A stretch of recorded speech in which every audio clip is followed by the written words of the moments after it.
So your dad died in 94. Hmm. What was your role at that time? Yeah, I was actually helping him sell some of the real estate. I was in charge of the real estate company, and he wanted me to be more involved in the franchising Okay. side of the business. So he invited me to, let's get a lot of the real estate sold that requires a lot of leadership and management, and let me get you involved in franchise development. So that was kind of the initial place, is really understand the sales part of franchising. And he had just taken the company public.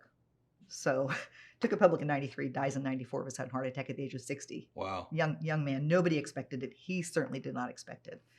So the company had a lot of challenges that we were faced with, because he was a driven entrepreneur, handled a lot of stuff by himself, had not really surrounded himself with a good professional team of people. He had a few. Never happens with Yeah. entrepreneurs. Yeah, that's right. Had a few good people around it, but not enough good people. Okay. So what are you doing between 94 and 99, and what are you wanting to do? Yeah. So I'm having kids. Yeah. I'm becoming the vice president of operations for the company. For Neighborly. For Neighborly, yeah, back then Dwyer Group. Yep. I'm finished selling off the real estate, so I did get that accomplished. Okay. And so I'm really learning the business of supporting franchisees, because I had never been in the support role.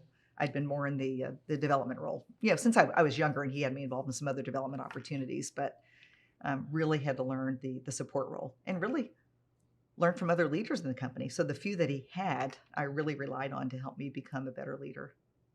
Okay. And then what about when you become CEO? What do your siblings think about that? Yeah, so 5 brothers and sisters. Yeah. A couple of them took the opportunity to get out of the business. And once my father had passed away, they never really wanted to be in the business, but he thought we all should be involved. Okay.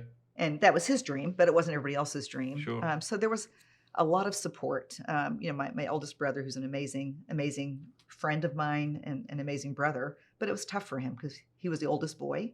And so I don't know what emotions completely he went through, because he didn't share all that with me. But I know it wasn't probably easy for him, but I did still get his support, thankfully. Yeah. What was the first franchise? Rainbow International, which back then was a carpet dyeing and cleaning company, and today is one of the largest restoration and cleaning companies. And what came after that? Mr. Rooter, Okay. which is the plumbing and drain cleaning company. Yep. And then we started up Mr. Electric, air serv heating and air conditioning, Mr. Appliance. My husband Mike actually started the Mr. Appliance brand for us, because he had that kind of technical background, working with his Okay. father as an appliance repairman, and then going to the technical school. So he had some stuff to offer, and helped get that brand launched. So if an alien came down from some far off distant planet and did not know anything about franchising, how would you describe franchising to the alien, and what would you say the benefits of franchising are? Yeah, being in business for yourself, but not by yourself, would be the benefit.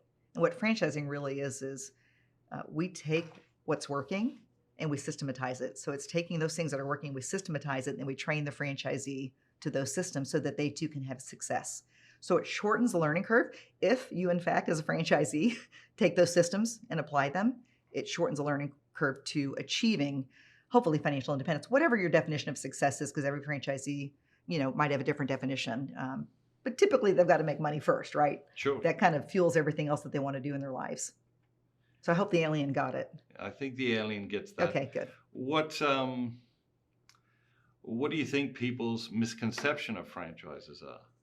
Unfortunately, there have been some negative connotations of franchising, and I think there's some truth to that. I think there are some franchisors that weren't about helping their franchisees be successful; it's about helping themselves be successful. But the truth is, a franchise organization cannot be successful unless the franchisees are successful. So I think for anybody to believe that they can do it differently, they're going to fail in the end, and unfortunately, their franchisees will fail too, because we have to help our franchisees achieve success. That's the only thing that drives our success in the long run. Just pretty simple. People complicate it sometimes, but it really is pretty simple. Sure. Not easy, but pretty simple.